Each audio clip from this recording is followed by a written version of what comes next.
कदापि वसनांचल। किसी समय राधा रानी का अंचल उड़ा था। वो उनका अंचल कब उड़ा था, इस पर हमने आपको रसिकों की लीला खोर सांकरी की और गहवर वन की सुनाई, क्योंकि महात्माओं ने, रसिकों ने राधा रानी के अंचल की बात कई जगह लिखी है। रसकुल्याकार तो लिखते हैं, वन विहारे रासे आसने विलासे कार्मणे शयने, 7 जगह लिखते हैं। उनका मत है कि श्री जी के अंचल की लीलाएं उन्होंने 7 स्थान पर लिखी है। और किंतु हमने आपसे पहले कहा था कि लीला को बांधा नहीं जा सकता। इन 7 के अतिरिक्त भी जो स्थान अंचल हैं दान के, वो हमने आपको सुनाए। इस तरह से 8, 9, 10 और कितने भी हो सकते हैं। और ये भी बताया था कल कि सुखदेव जी ने लिखा कि जो आत्मा राम है वो आत्मा राम होकर रमण करता है। ये एक बड़ी विलक्षण बात उन्होंने कही और इतने जोर से कही है, वेग से कही है कि ये बात उन्होंने कहा है रास पंचाध्यायी के 30वें अध्याय में और 25वें श्लोक में उन्होंने बड़े वेग से कहा। तो उसी तरह से वहां उन्होंने कहा था कि देखो 30/25 है। एक वचन दिया, वो एक ही गोपी थी, रेमे तया उनके साथ रमण किया, आत्मरत कही। जब वो लड़ुआ राम, पूड़ी राम, धनी राम, पैसा राम ये न होए, ये जो कौड़ीमल, टकामल या भोगीमल, भोगी राम, ये सब आत्मा राम नहीं हो सकते। और वो जो सनातन आत्माराम है, आत्माराम होने के लिए लिखा है भगवान ने कि योन्तः सुखोन्तरा रामस्तथा अंतर ज्योतिरेवचा सयोगी ब्रह्म निर्वाणम ब्रह्म भूतोधि गच्छति। जो अंतः भीतर का सुख लेता है वो आत्माराम बन सकता है, जिसका सुख बाहर नहीं है। जैसे हम लोगों का सुख बाहर है, लड़ुआ मिल गया बड़े खुश हो गए, साहब लड़ुआ मिल गया, रुपया मिल गया, गड्डी बड़े खुश हो गए, एक परा खून पड़ गया, या कोई मलमूत्र का भोग मिल गया तो बड़े खुश हो गए। ये सब आत्माराम नहीं हो सकता है, वो तो गड़बड़ मामला है, धोखा है, झूठ है, जाल फौरेब है, बाहर नहीं रहता है। ये बाहर सुख वाले जितने हैं हम लोग गड़बड़ हैं। सुख लेता है अंतरा आराम, भीतर रमण करता है। रमण कहां करता है मनुष्य? जहां उसको सुख मिलता है। जैसे मान लीजिए हमको भोजन में सुख मिल रहा है, छाती अड़ा दिया, और लाओ भाई, और लाओ खीर, और लाओ, तो उसमें सुख मिल रहा है तो हम उसमें रमण कर रहे हैं। जहां सुख मिलता है वहां ही रमण करता है प्राणी, एक नियम है। बिना सुख के रमण नहीं होगा। बहुत से लोग ऊंची ऊंची बातें बनाते हैं, कहते हैं भाई अपने को धोखे देने की है। जहां मनुष्य को सुख मिलता है वहीं रमण करता है, ये नियम है। भगवान ने कहा योंतः सुखोंतर आरामस, भीतर सुख मिलेगा तब तुम भीतर रमण करोगे। भीतर रमण करने से क्या होगा?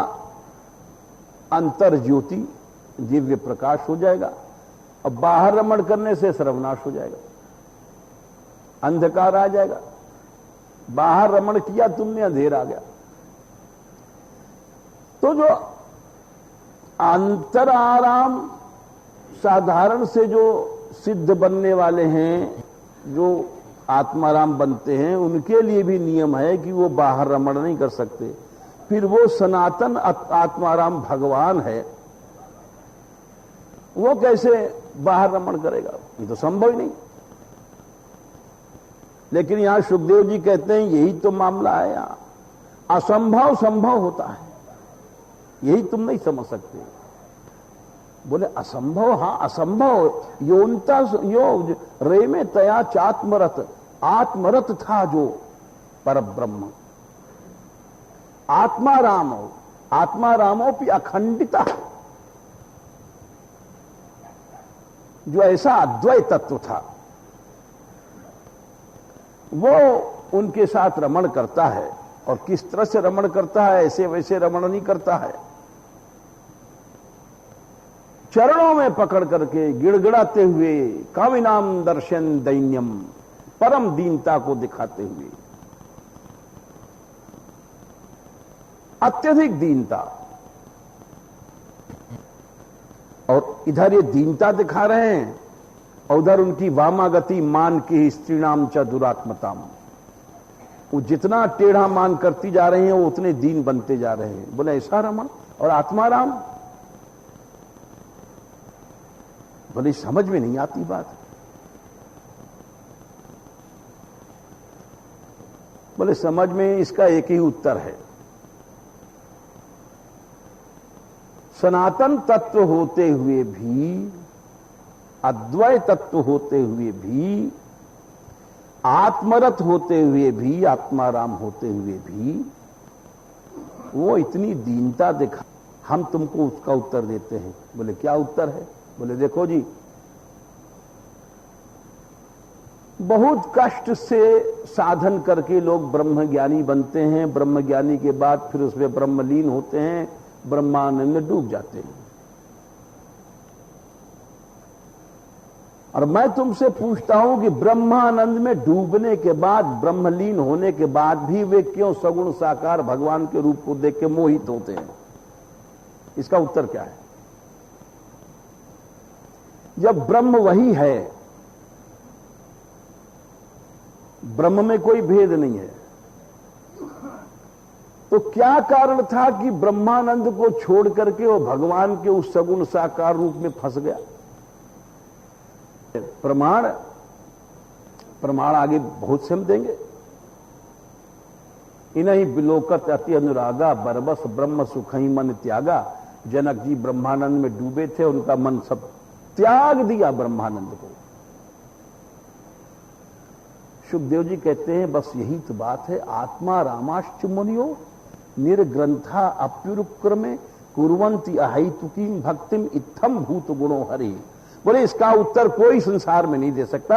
अगर कोई देगा तो यही उत्तर होगा कि आत्मा रामाश्च, बड़े बड़े आत्माराम जो मुनि हैं, निर्ग्रंथ, जिनके हृदय की अविद्या की गांठ कट गई है, नष्ट हो गई है।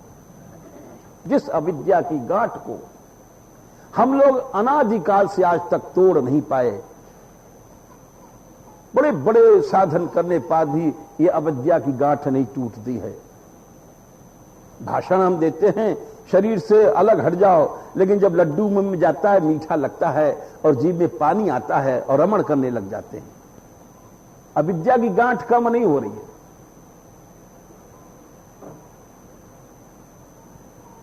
अविद्या की गांठ अगर कम होती तो उसका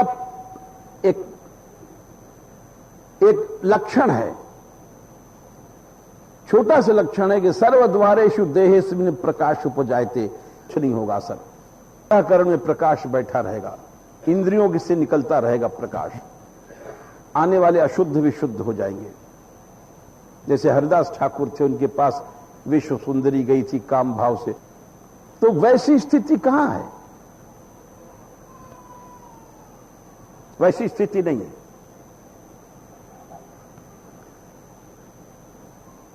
तो ये जो ब्रह्मलीन है बड़े बड़े, ये आत्मारामा, आप्तकामा, ये बड़े बड़े कुर्वन्ति अहेतुकीम भक्तिम, ये भी भगवान की सगुण साकार माधुरी में जाकर के भक्ति करते हैं। निर्ग्रंथा, जिनकी गांठ टूट चुकी है विद्या की। बोले क्यों करते हैं? इत्थम भूत गुणो हरि, बोले कृष्ण में कुछ जवान चल नहीं सकती, ऐसी विशेषता ही है कि उसको देख करके ब्रह्मानंद छूट जाएगा। और क्यों छूट जाता है ये हम नहीं सकते। इत्थम भूत गुणों कह दिया है, माने इसका कोई जवाब नहीं हो सकता है, इसका कोई भी उत्तर नहीं दिया जा सकता है। बस यही उत्तर यहां भी लगेगा कि ब्रह्म ने आत्माराम आत्मरत श्री कृष्ण होते हुए भी रमण किए। बोले क्यों? बोले इत्थम में ऐसा ही गुण है कि आत्माराम होते हुए भी उसको उनके पास जाना पड़ा, रमण करना पड़ा। किंतु वो रमण लौकिक नहीं है। देखो, हम एक बात समझाते हैं, बहुत यद्यप बड़ी सूक्ष्म बात है वो। एक तो होता है काम, संसारी काम, एक होता है इस काम का मूल अधिदैव काम। भगवान श्री कृष्ण को कहा गया साक्षात मन्मथ मन्मथा। संसार को नचाने वाला कामदेव, जो चींटी से लेकर के ब्रह्मा तक को नाचाता है। काम जब चढ़ता है तो आदमी पागल हो जाता है।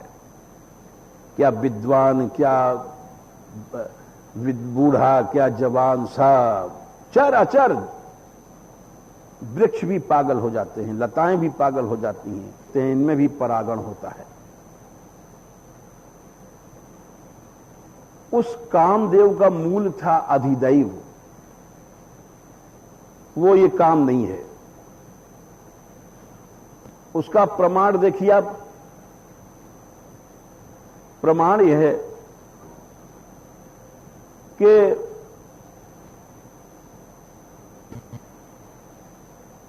जब महादेव जी ने उस काम को जलाया था, बड़ी विचित्र बात है, तीसरा नेत्र खोल दिया, कामदेव जल गया। काम गया था महादेव जी को चित्त चंचल करने के लिए। सारा संसार काममय हो गया, ऐसी शक्ति फैलाई उसने,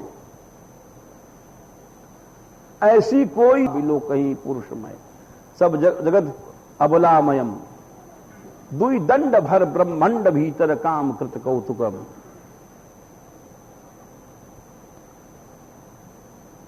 उस समय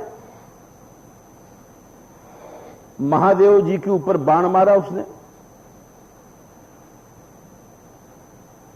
और अपनी संपूर्ण शक्ति से पांचों बाणों को एक साथ छोड़ा।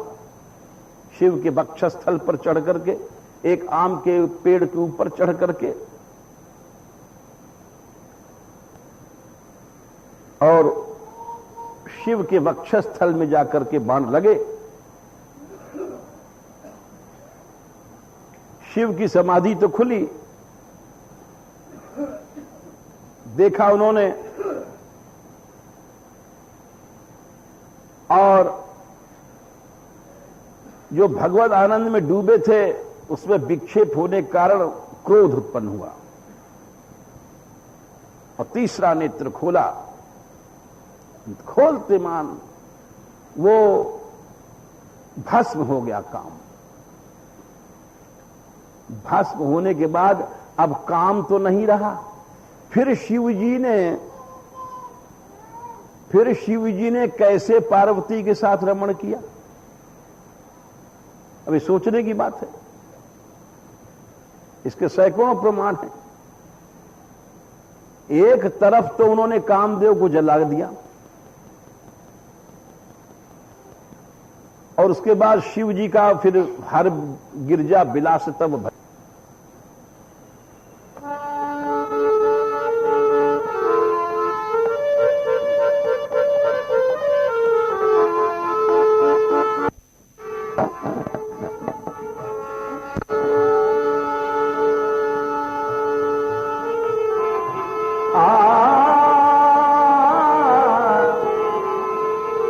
कराल भाल पट्टिका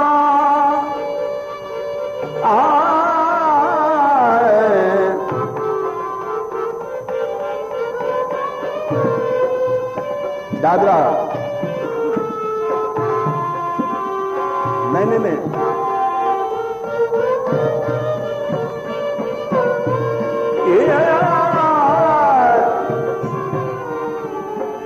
ये रावण ने स्तुति किया है शंभू की। तो कहता है आपका विकराल जो ललाट था वो शैव तेज से दीप्तमान हो रहा था, प्रकाशित हो रहा था, धक धक धक धक। सैकड़ों अग्नियां एक साथ भी जले तभी वो प्रकाश नहीं हो सकता था जो महादेव जी के मस्तक से, ललाट से तेज निकल रहा था। कराल भाल पट्टिका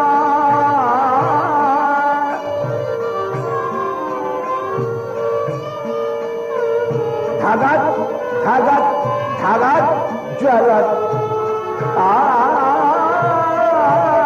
धगत धगत ज्वलत। सैकड़ों अग्नियों एक साथ प्रकाशित हों उससे ज्यादा तेज शंभू के ललाट पर है। धनंजया हुति कृत उस अग्नि में जो धक धक धक चल रही थी, आहुति कृत कामदेव आहुति बन गया, पंच सहायक पांचों बाण लेकर के जल गया।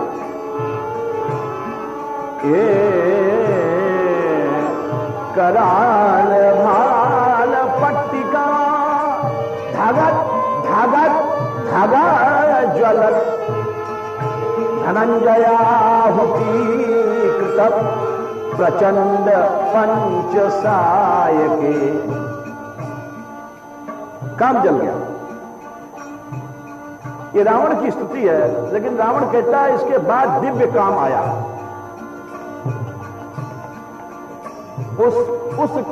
उस दिव्य काम या प्रेम के कारण शिव जी ने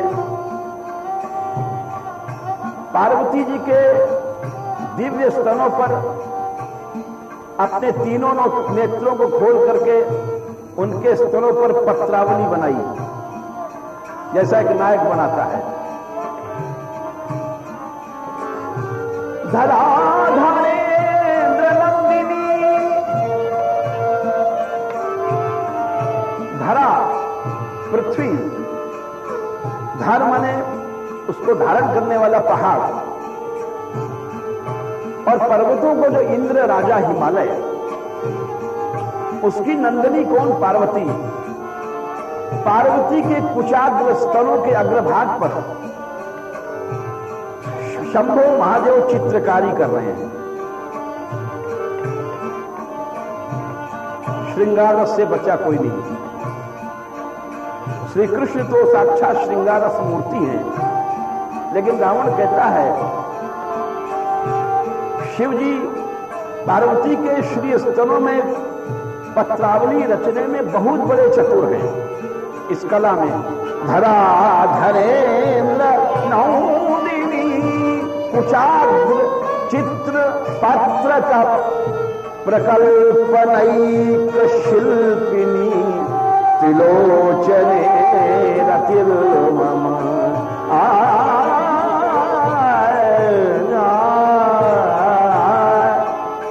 वो शिवजी पार्वती के कुचाग्र अग्रभाग पर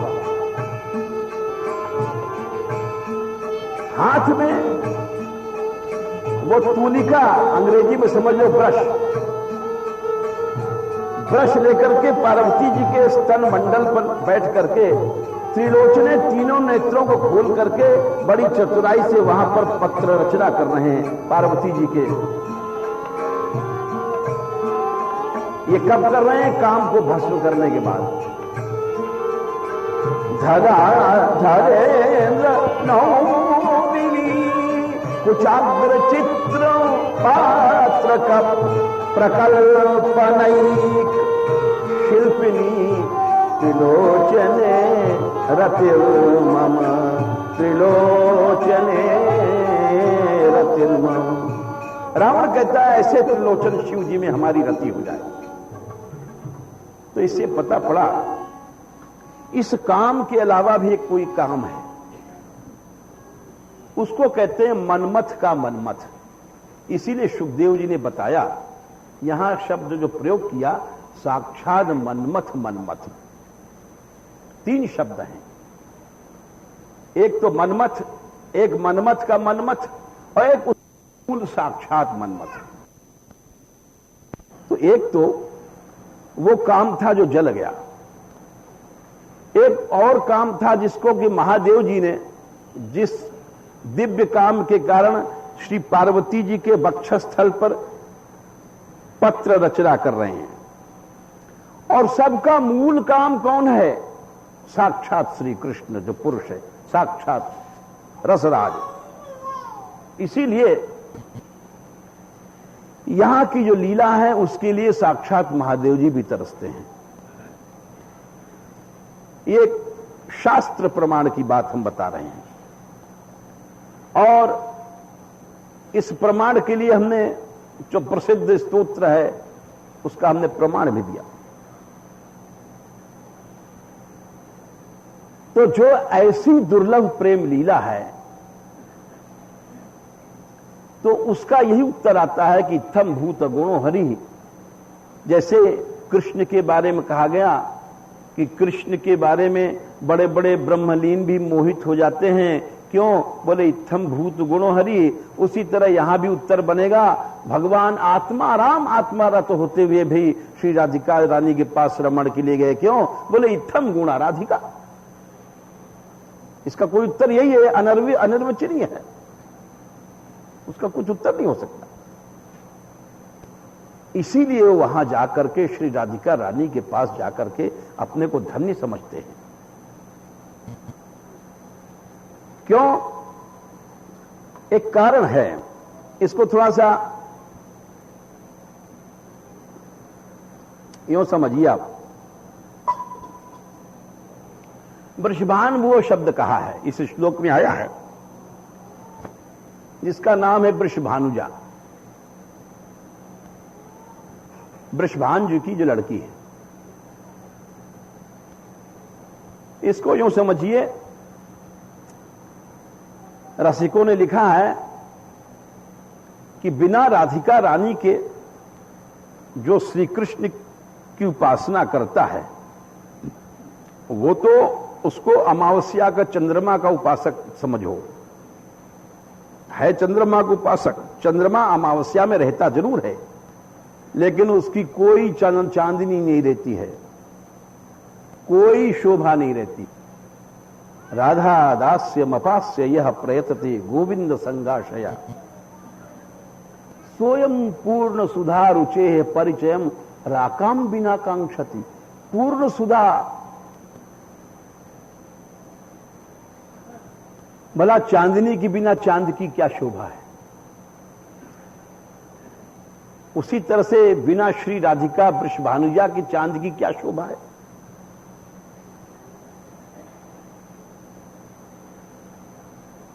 अगर यूं भी देखा जाए, कृष्ण चंद्रमा है चंद्रमा की शोभा चांदनी से भई, जितनी चांदनी थी उतना चंद्रमा खिला। अमावस को बिल्कुल चांदनी नहीं थी, कुछ नहीं खिला। आगे क्यों जो तिथि बढ़ती है चांद सुंदर लगता है, क्यों उसकी चांदनी बढ़ती है, और क्या है फिर कैसे? आप देखिए, कृत्तिका नक्षत्र पर जब सूर्य रहता है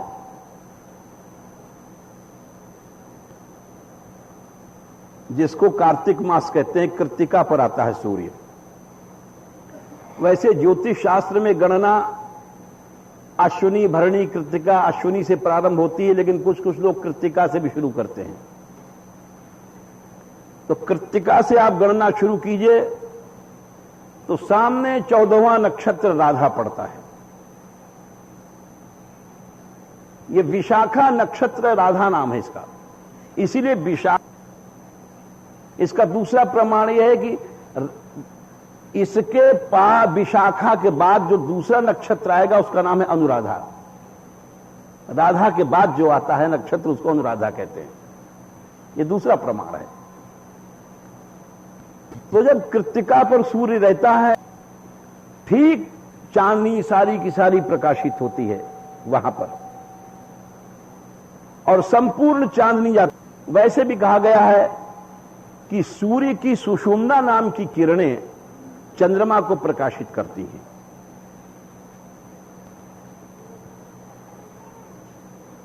तो चांदनी है क्या भानुजा है? चांदनी भानुजा है, और उस भानुजा से आश्लिष्ट आलिंगित चंद्रमा शोभा को प्राप्त हो जाता है।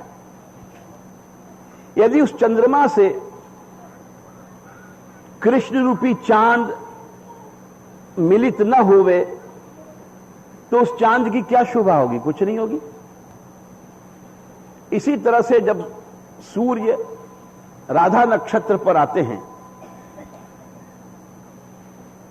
तो उस समय कृत्तिका पर रहते हैं चंद्रमा और अमृत की वर्षा करते हैं। इसीलिए वृषभानुजा ज्योतिष शास्त्र की दृष्टि से भी, शब्द शास्त्र की दृष्टि से भी वृषभानुजा चांदनी है, जो केवल श्री कृष्ण की शोभा बढ़ाती हैं। उसके बिना श्री कृष्ण की कोई शोभा नहीं होती है। इसलिए रसिकों ने कहा राकम बिना कांक्षति, भला पूर्णमासी के बिना चांद की कोई इच्छा करता है अमावस्या के दिन तो क्या लाभ है? उसको कुछ प्राप्त नहीं होना है रस।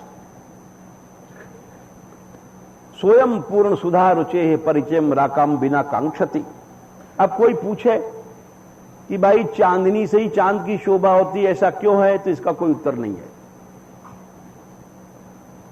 रानी का संपर्क पाकर के धन्य हो जाते हैं। के ऊपर ऋग्वेद में भी उपनिषद आया है, राधिकोपनिषद, अथर्ववेद में भी आया है राधिका तापनीयोपनिषद। ये सब जितने उपनिषद हैं ये श्री जी के तत्व को उन्होंने लिखा है। ये हम समय समय पर बताएंगे। इतना समझ लीजिए कि वास्तव में जो श्री कृष्ण तत्व की प्रकाशिका है वो है वृषभानुजा, जैसे चांद की प्रकाशिका चांदनी है। इसलिए चांद अपनी नित्य चांदनी को पाकर के धन्य हो जाता है। इसमें कोई अतिशयोक्ति नहीं है और कोई अधिक तर्क का कोई विषय भी नहीं है। इसीलिए ग्रंथकार कहते हैं योगींद्र दुर्गम गतिर मधुसूदनोपि, मधुसूदन भी धन्य हो गए। और वो जो धन्य होते हैं उनको जो प्राप्ति होती है श्री वृषभान नंदिनी के अंचल की, वो लीला काल में होती है। उनका सामीप्य, उनका सानिध्य राधा रानी का लीला काल में होता है। बोले क्यों? ये प्रेम का स्वभाव है। प्रेम जहां भी होगा वहां लीला अवश्य होती है।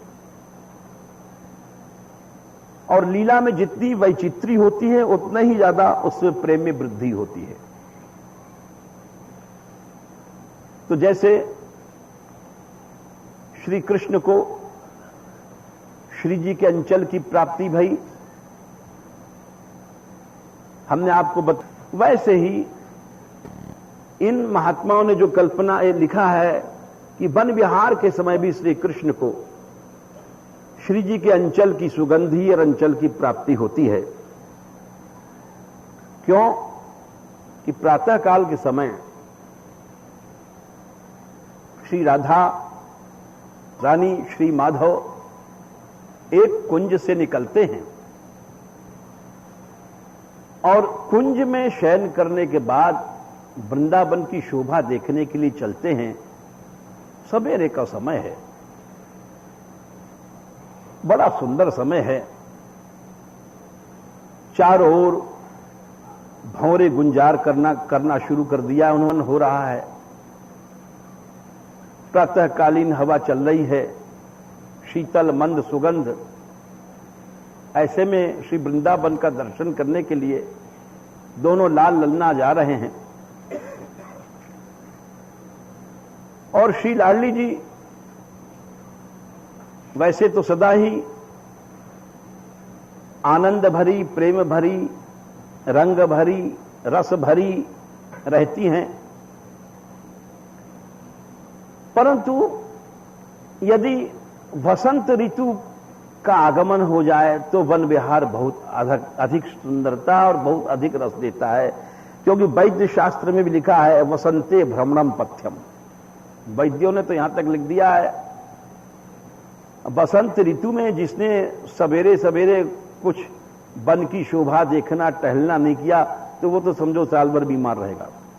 वसंते भ्रमणम पथ्यम, उन्होंने कहा सबसे बड़ी औषधि है कि वसंत ऋतु में जाकर के सवेरे सवेरे प्रातःकाल वनों के बीच में टहलो। एक हमने एक पत्रिका पढ़ा था और उसमें लिखा था कोई अमेरिका में लड़की थी, वो जवान, खाती पीती कुछ नहीं थी और अपने प्रातःकाल नग्न शरीर से वहां टहलती थी 2-3 घंटे। उसी में उसका सारा आहार मिल जाता था। कोई क्रिया रही होगी, जैसे हमारे योग में क्रिया होती है, शीतली मुद्रा सिद्ध हो गई तो पानी पीने की जरूरत नहीं है, भोजन वोजन की जरूरत नहीं है। वैसे ही ओजोन नाम की गैस होती है ब्रह्म मुहूर्त में जो चलती है, वो जितना पोषण तत्व जीव को देती है वो और कहीं नहीं मिलता है। खैर ये तो हमने लौकिक दृष्टि से बताया, लेकिन हम वन विहार की बात कर रहे थे कि सवेरे ठाकुर जी श्री जी चलते हैं और वृंदावन की शोभा देखने के लिए, और बसंत का समय है, चारों ओर पीले पीले पुष्प, सारा वृंदावन पीला हो रहा है और श्री जी जा रही हैं, ऐसे जा रही हैं कि मानो एक चमकता हुआ सोने का चंपे का फूल उड़ा जा रहा है। फूलमय वृंदावन में मानो एक साक्षात खिली हुई चंपा की कली उड़ती हुई चली जा रही है, साथ में नील कमल श्याम सुंदर है। ऐसा वन विहार का वर्णन रसिकों ने लिखा है कि साक्षात श्री लाडली जी इस तरह से जा रही हैं कि एक पुष्पमयी कोई आभा जा रही है और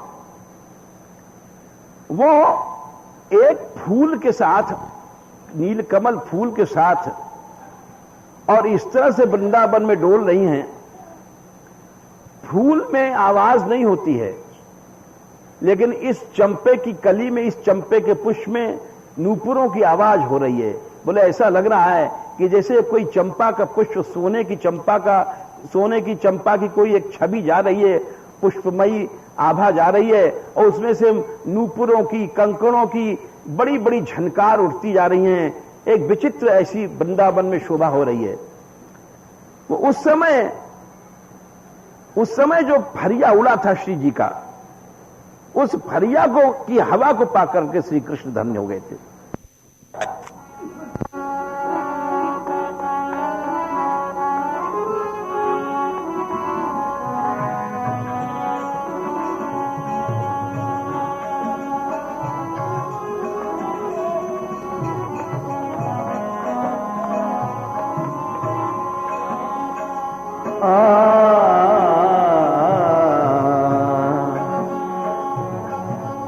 प्यारी जू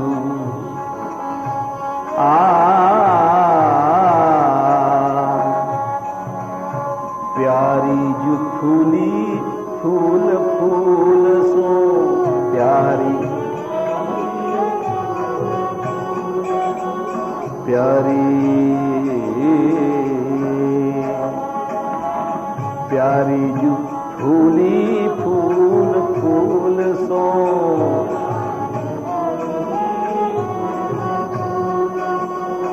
रिमझिम रिमझिम डोले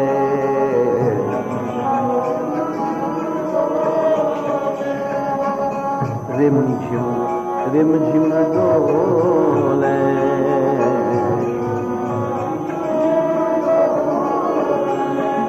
प्यारी जू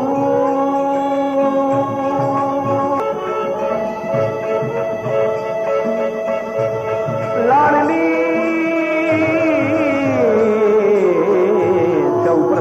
गला नहीं चल रहा है तुम्हारा, मध्यम सा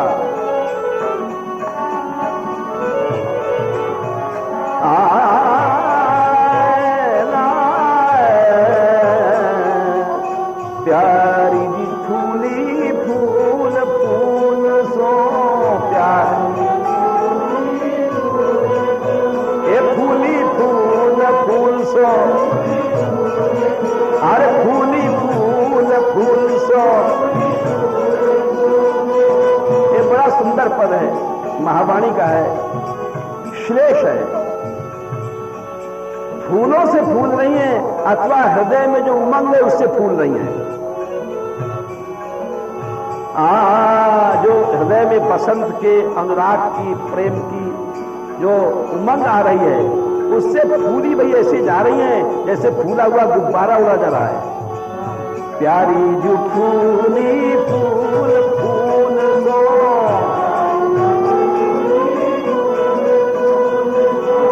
रिमझिम रिमझिम डोले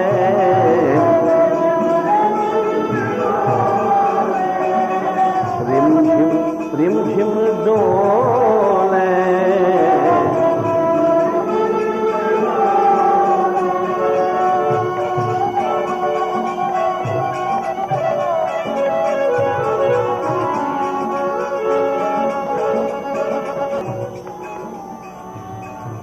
उनके अंक में शोभित हो रही हैं चलते चलते गलबैया लेकर के। ऐसा लगता है श्री कृष्ण नीलमणि की तरह, मरकत मणि की तरह है। मरकत मणि के महल के बीच में मालूम पड़ता है कोई गोरे रंग की कोयल बोल रही है। अरे कोयल तो कारी होती है, बोले नहीं नहीं ये कारी कोयल नहीं है, वो ही बोल रही है। प्रातः काल का समय है, वन विहार में सवेरे का समय है, कोई गोरी गोरी कोयल इस नीलमणि के महल पर बैठी बैठी गा रही है। मरकत मणि के अहल महल में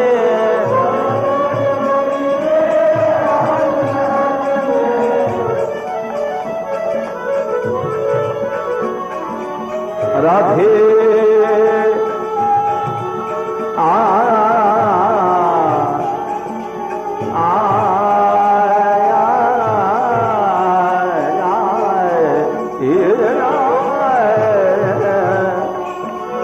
मरकत मणि के महल में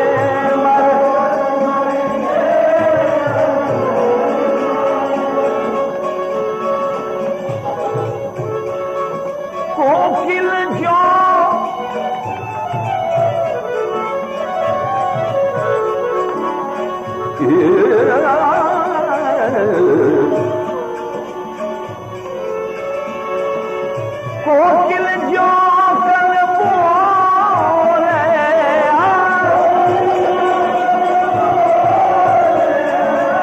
कोकिल जो कल बोले,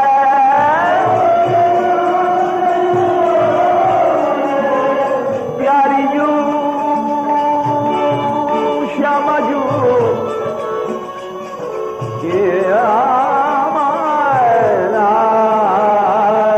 प्यारी जू फूली फूल फूल नो,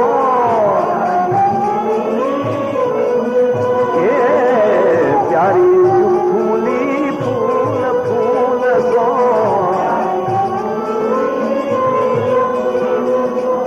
रिमझिम डोले,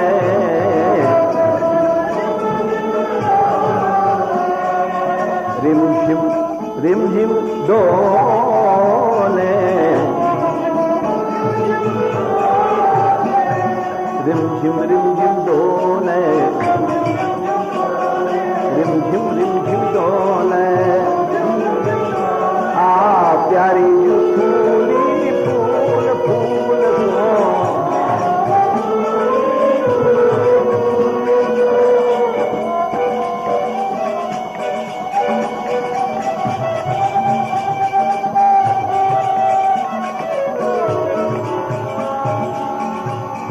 प्रातःकाल का समय है, कुंज भवन से चली हैं, बिखरे बिखरे बाल हैं, बड़े सुंदर लग रहे हैं, अलग लटूरियां रलक रही हैं गोरे गोरे गालों पर। ऐसा लगता है कि चांद के चारों ओर नागिनियां आ गई हैं, काली काली अलकावली रलक रही हैं कपोलों पर, और श्रमकण भी हैं, वो झलक रहे हैं कपोलों के ऊपर मोती की बूंदों की तरह, और अंगिया के ऊपर सुंदर बहुत सुंदर हार ऐसे झूम रहा है कि मानो हार भी मस्त हो रहा है ऐसी चाल पर। वाह, अलग रलक श्रमकन की झलकन,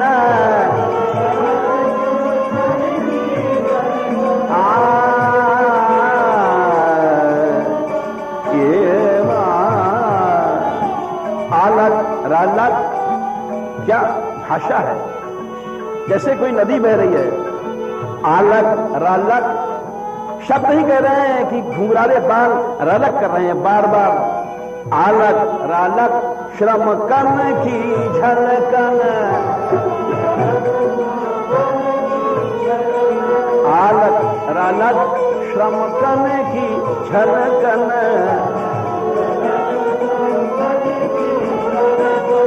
उड़ पर हार बिलोने,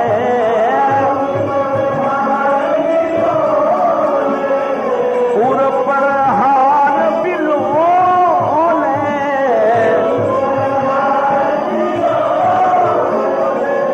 प्यारी जू फूली फूल फूलो,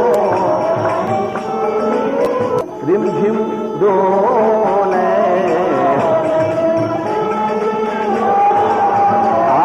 रिमझिम डोले प्यारी, रिमझिम डोले राधे, प्यारी जू फूली फूल फूल गो।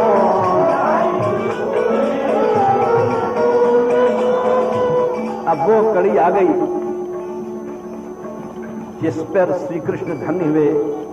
लाडली जी का अंचल यानी फरिया उड़ा, बसंत की हवा चल रही है, उस फरिया की हवा को पाकर श्री कृष्ण धन्य हुए। बसंत का समय है, फरिया चूनर पीली है, पीली ही फरिया, पीली ही अंगिया, पीली ही तरहरिया, पीला ही लहंगा, एक बड़ी शोभा आ रही है। ऐसे में वृंदावन की हवा चलती है और श्री जी का अंचल उड़ाती है और उनकी सुगंध को लेकर के श्री कृष्ण के पास पहुंचती है।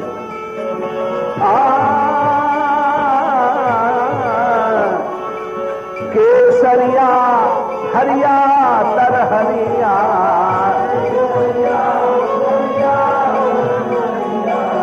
केसरिया हरिया तर हरिया,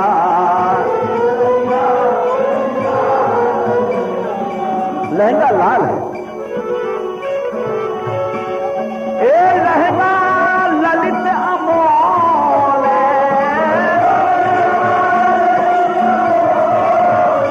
ए लहंगा ललित अमोल,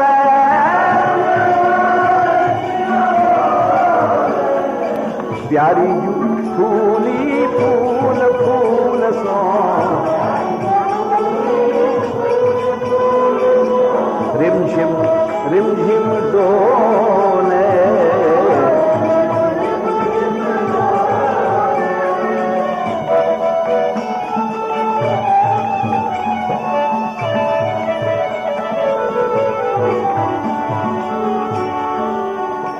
ऐसी जा रही हैं श्री लाडली जी जैसे गौर वर्ण की कोई ज्योति चमकती हुई दीपक की लौ प्रकाशित आंखों को चकाचौंध करती हुई चली जा रही है।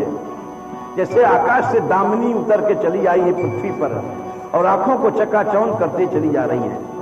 दिव्य रूप है, दिव्य कांति है, दिव्य सौंदर्य है, दिव्य आभा है।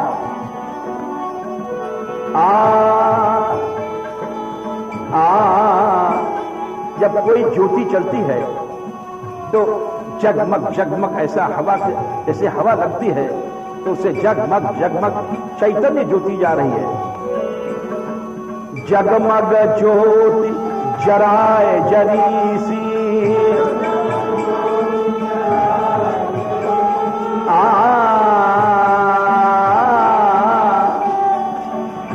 इस तरह जा रही है।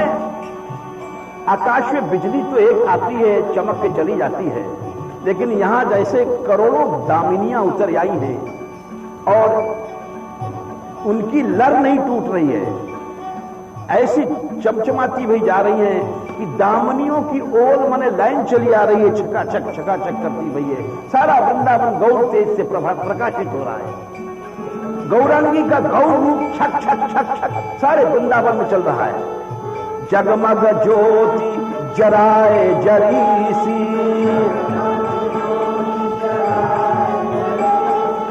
जराए जरीसी,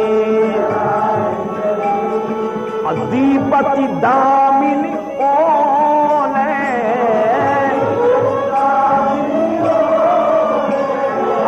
दीपत दामिनी ओले,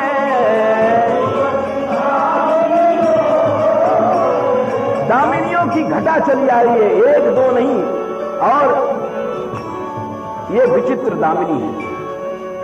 वो दामिनी तो रुकती नहीं है, ये दामिनी कभी रुकती है, कभी मुड़ती है, कभी अपने रूप को तोड़ती है कि मेरा प्रभाव कृष्ण पर कितना है, कभी इधर मुड़ती है, कभी दूर मुड़ती है, पीछे देखती है। ठामक ठामक पग धारत धारानी पर,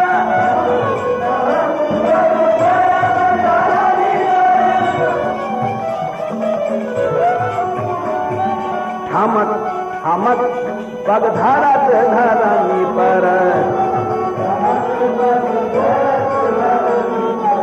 रूप अनुपम तोले,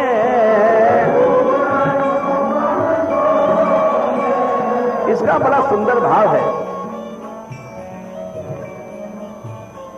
कितने भाव हैं कुछ कहे नहीं जा सकते, लेकिन कहना पड़ता है। कभी कभी श्री राधा रानी में और कृष्ण में तुम सुंदर हो कि हम सुंदर हैं, ये प्राय होड़ लग जाती है। ब्यूटी कंपटीशन होता है।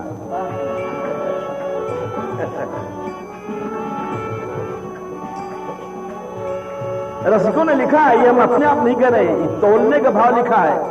तेरो मुख नीको कि मेरो राधा प्यारी। श्री कृष्ण कहते हैं लाडली जी अच्छा बताओ हम सुंदर हैं कि तुम? दर्पण हाथ लिए नंद नंदन, शीशा उठा लिया, होड़ लग गई है। साची कहो वृषभानु दुलारी।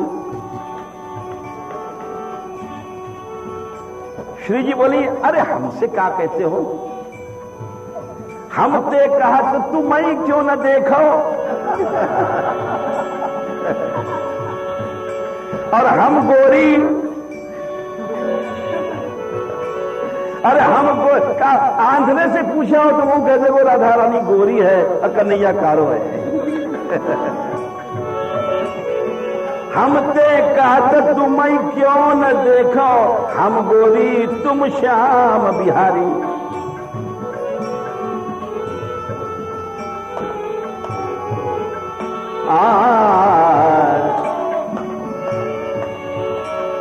और हमरो मुख जैसे चंद उजारी, और तुमरो मुख जैसे रैन अंधियारी।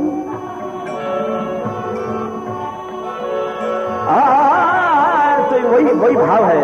हम सुंदर धन्य तो हो गए और देखने लग गए शोभा कि कैसी शोभा है। तो श्री जी कहती हैं अच्छा हमारा रूप देखते हो कैसा है, तुमसे अच्छा है कि कैसा? रूप अनुपम तोले, रूप ठमक ठमक पग धरत धरनी पर, ठमक ठमक पग धरत धरनी पर। रूप अनुपम तोले,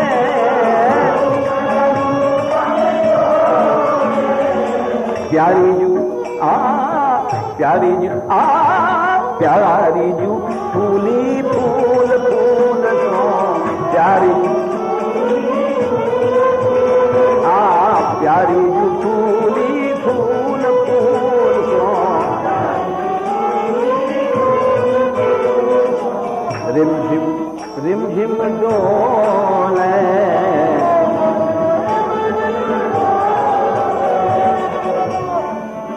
रूप तौलने में जब रूप का तौल हुआ तो श्री जी का दिव्य अंग और चमकने लग गया। बोले क्यों? बोले नव यौवन है, चमक रहा है। नायिका पर जितना नव यौवन चमकता है उतना नायक पर नहीं चमकता है। बोले क्यों? बोले देख लो इस संसार में, देख लो यौवन जवानी पुरुष पर भी आता है और स्त्री पर भी आती है, लेकिन जवानी उस पर ज्यादा खिलती, इतना पुरुष पर नहीं खिलता। क्यों? जवानी में नए नए अंगों का विकास होता है, पुरुष में ऐसा नहीं होता।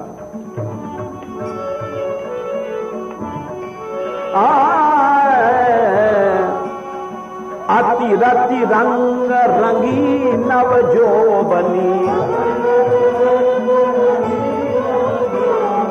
अति रति रंग रंगी नव जोबनी।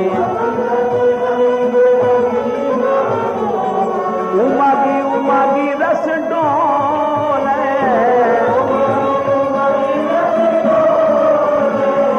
रस ढोले, रस को बहा रही हैं, श्री कृष्ण पी रहे हैं। उमागी रस ढोले,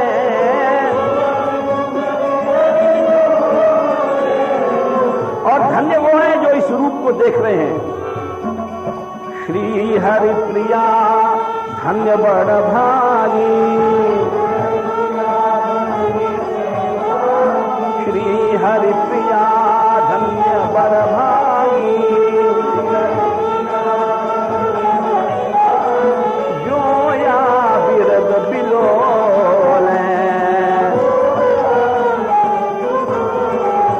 आयोया बिरद बिलोले।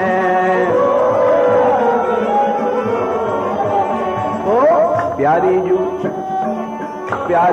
फूली फूल फूल सो,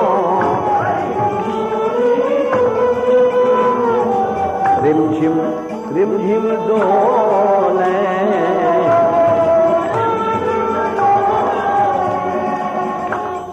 यह जो केसरिया फरिया की उड़ान थी, इसी उड़ान को देख करके यस्या कदापि वसनाञ्चलखेलनोऽथ धन्यातिधन्य पवनेन कृता नमोस्तुभ्योस्तु नमः शिशुभ्यो नमो युवभ्यो नम आवटुभ्यः ये ब्राह्मणागाम अवधूतलिंगा शरन्ति तेभ्यः शिवमस्तु राज्ञाम्